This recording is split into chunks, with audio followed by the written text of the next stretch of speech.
Stiamo vivendo un'epoca straordinaria. Stiamo varcando la soglia della più grande rivoluzione della storia, l'incontro fra la scienza e la mistica.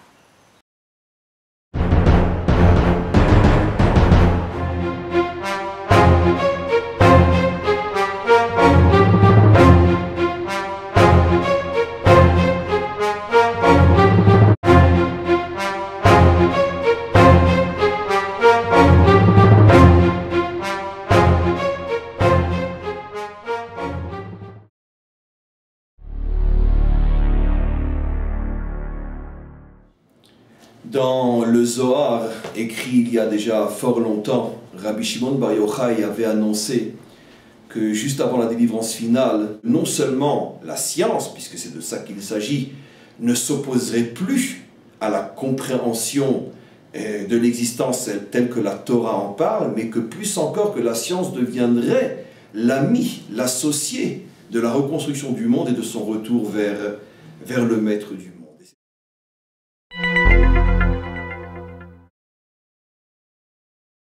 Raison que l'on trouve de plus en plus de juifs et même de juives qui arrivent à montrer, prouver, dévoiler ce lien entre ces deux dimensions qui sont la dimension matérielle et la dimension spirituelle.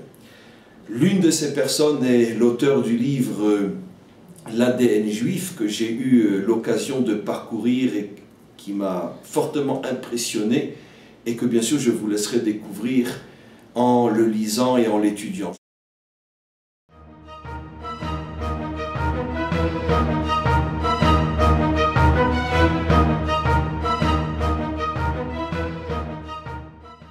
Supposons un génie, un géant de la Torah, qui se mettrait pendant 24 heures et plus à penser, méditer, mais sans ouvrir la bouche, sans parler. Il n'arriverait pas par cette étude à transformer quoi que ce soit, ni dans le monde et ni même en lui. C'est comme si c'était une étude stérile, c'est-à-dire incapable de produire, de changer, d'influencer.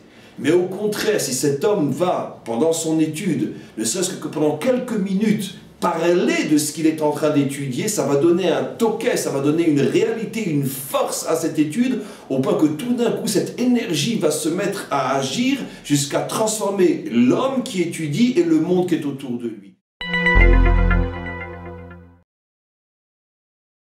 Voici un des points les plus extraordinaires à mon sens qui est mis en évidence dans ce livre, que tout le monde a la possibilité et peut-être même voire le devoir de lire.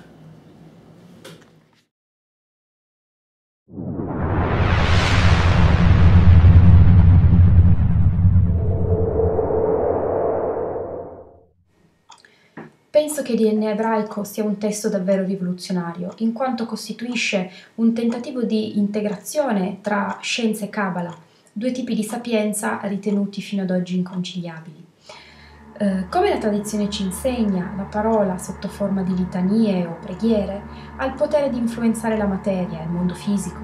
Questo perché il linguaggio, in quanto vibrazione, è in grado di modificare l'espressione del nostro codice genetico. Queste scoperte possono gettare le basi per una medicina del futuro personalizzata, rendendo più mirate ed efficaci le terapie, portando quindi ad un miglioramento sia qualitativo che quantitativo della vita di ogni essere umano.